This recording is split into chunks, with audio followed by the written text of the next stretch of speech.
मेरे WhatsApp group में किसी ने ये मैसेज शेयर किया कि टीबी के इलाज में जो बहुत सारी दवाएं दी जाती हैं वो फार्मा कंपनियों की साजिश है।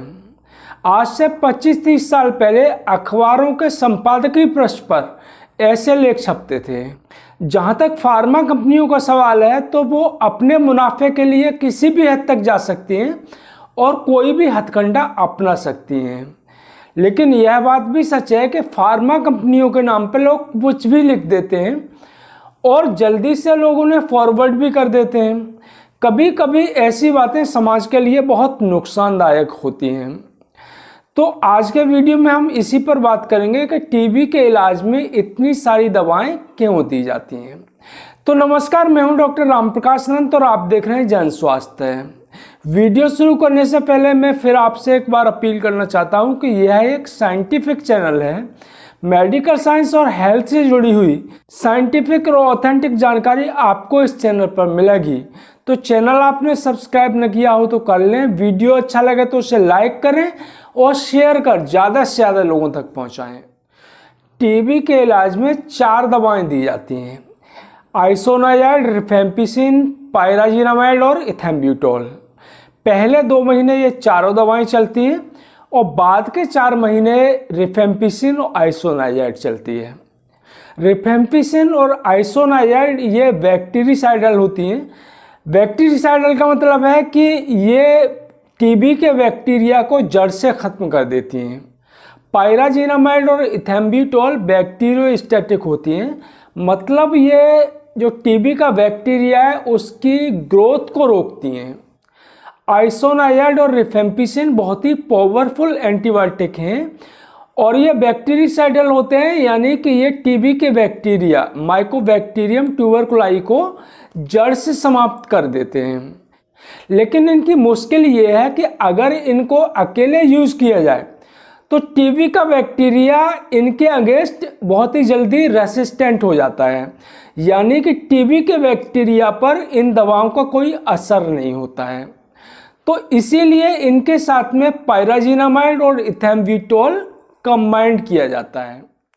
तो टीबी का इलाज 6 महीने चलता है।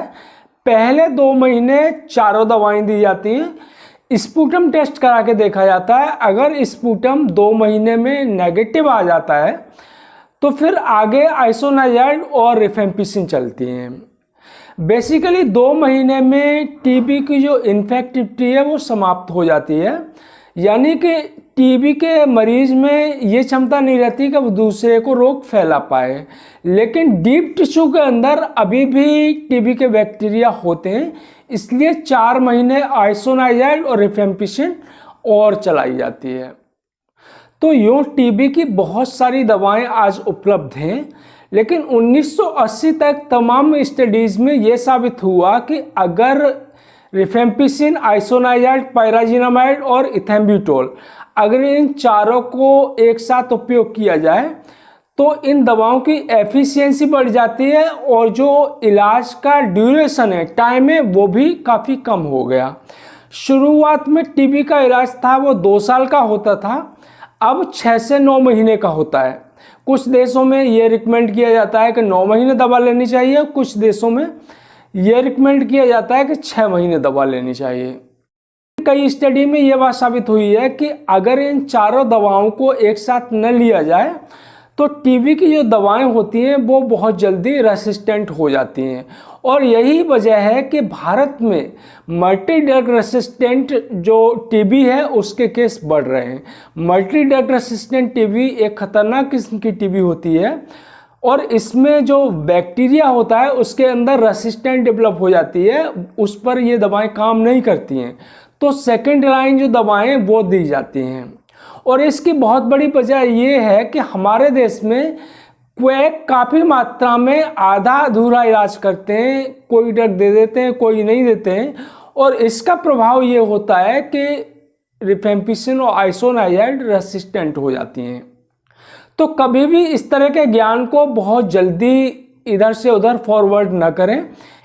लोगों के अंदर वैसे ही चेतना का अभाव है, वो आधा अधूरा इलाज कराते हैं, पूरा इलाज नहीं कराते हैं और इस तरह के जो मैसेज होते हैं वो समाज में और गलत तरीके का संदेश छोड़ते हैं।